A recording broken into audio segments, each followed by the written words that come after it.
जो कुछ कहा उसका एक जुज ये भी था कि एसपी ने हमें यकीन दहानी कराई है कि जो दोषी हैं उनको पेश कर दिया जाए, इमाम साहिब निर्दोष हैं तो उनको डिस्चार्ज कर दिया जाएगा। सवाल ये भी है कि आखिर इमाम साहिब की रिहाई पर दोषियों को पेश करने की शर्त क्यों लगाई गई है। इमाम की रिहाई का दोषियों के पेश करने या न करने से क्या ताल्लुक है।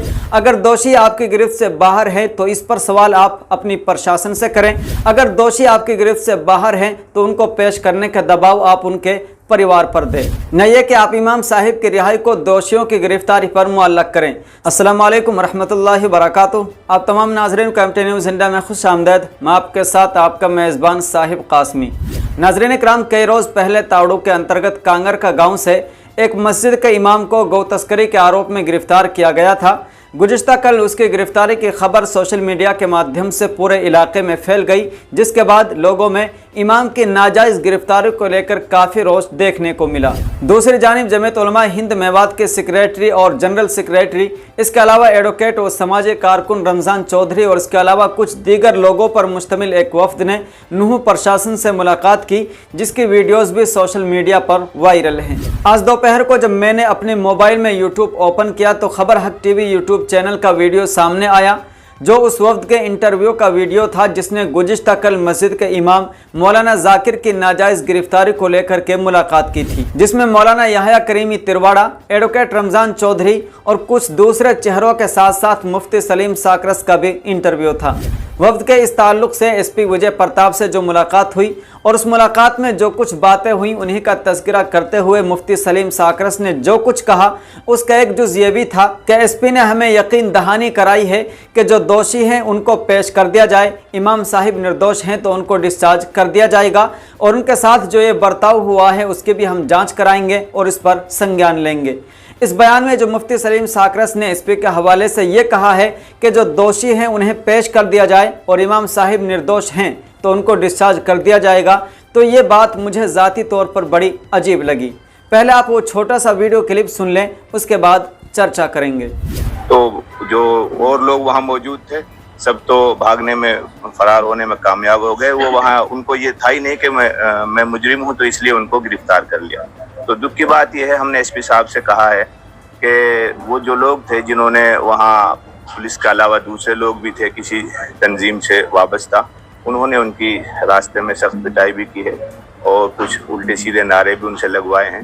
तो सब कुछ एसपी साहब को बता दिया गया है। तो एसपी साहब ने हमको यकीन दहानी कराई है कि जो दोषी हैं उनको पेश कर दिया जाए, इमाम साहब निर्दोष हैं तो उनको डिस्चार्ज कर दिया जाएगा और उनके साथ जो बर्ताव हुआ है इसकी भी हम जांच कराएंगे और उस पर संज्ञान लेंगे।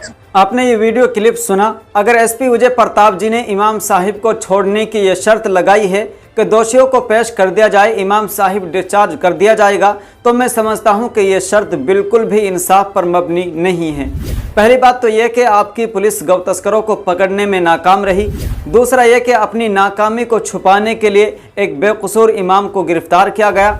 तीसरा यह कि खुद को गौरक्षक कहने वाले इन नफरती चिंटुओं के हवाले करके पुलिस स्टेशन में जय श्री राम के नारे लगवाने की इजाज़त किसने दी। माना कि आप इस पर जांच करके उनके खिलाफ कार्रवाई करेंगे और हमें और साथ ही पूरी मेवात को आपसे यही उम्मीद भी है कि आप इसमें जल्द कार्रवाई करेंगे। लेकिन सवाल ये भी है कि आखिर इमाम साहिब की रिहाई पर दोषियों को पेश करने की शर्त क्यों लगाई गई है। इमाम की रिहाई का दोषियों के पेश करने या न करने से क्या ताल्लुक है। अगर दोषी आपकी गिरफ्त से बाहर है तो इस पर सवाल आप अपनी प्रशासन से करें। अगर दोषी आपकी गिरफ्त से बाहर हैं तो उनको पेश करने का दबाव आप उनके परिवार पर दे, न ये कि आप इमाम साहिब की रिहाई को दोषियों की गिरफ्तारी पर मुअल्लक करें। साथ ही इस वक्त में शामिल सभी हजरात से मेरी गुजारिश है कि आप भी प्रशासन से इमाम साहिब की फौरी रिहाई का मुतालबा करें। अगर इस तरह से पुलिस प्रशासन किसी को भी नाकाम रहेगी पकड़ने में और उस पर किसी भी बेकसूर को, किसी भी आलिम को या किसी भी इमाम को गिरफ्तार करने के बाद उसको पेश करने का मुतालबा करेगी और कहेगी कि फ़लाँ को पेश कर दिया जाए, इसको हम छोड़ देंगे, तो फिर आप ही बताइए कि आप किस किस को पकड़ करके पुलिस के हवाले हवाले करेंगे, फिर पुलिस प्रशासन की जिम्मेदारी क्या रह जाती है। तो इसका मतलब तो यह है कि आप पुलिस प्रशासन की जो जिम्मेदारी है उसको निभाएंगे और पुलिस प्रशासन थाने में बैठकर हाथ पे हाथ रखे आपके वफ्द की मुलाकात के मुंतजिर रहेगी। इसलिए आपसे गुजारिश है कि आप प्रशासन से इमाम साहिब की फौरी रिहाई का मुतालबा करें और इस वीडियो के माध्यम से हमारी एसपी और नूह प्रशासन से भी अपील है कि इमाम साहिब को फौरी तौर पर रिहा करें। साथ ही साथ गौरक्षक और इसी तरह जिन पुलिस एहलकारों ने उन्हें पुलिस स्टेशन में नारा लगवाने की अनुमति दी, उनके खिलाफ भी सख्त कार्रवाई करते हुए उन्हें सस्पेंड किया जाए, ताकि फिर कभी किसी बेकसूर को इस तरह टॉर्चर ना किया जाए। आप देखने वालों से भी गुजारिश है कि आप भी प्रशासन से सवाल करें ताकि मौलाना जाकिर को जल्द अज जल्द डिस्चार्ज किया जाए। और हाँ, कुछ भी नहीं तो आप इस वीडियो को ज़रूर शेयर करें। अभी इस खबर में इतना ही, फिर मिलते हैं किसी अगली वीडियो के साथ। अस्सलामु अलैकुम वरहमतुल्लाहि वबरकातुहू।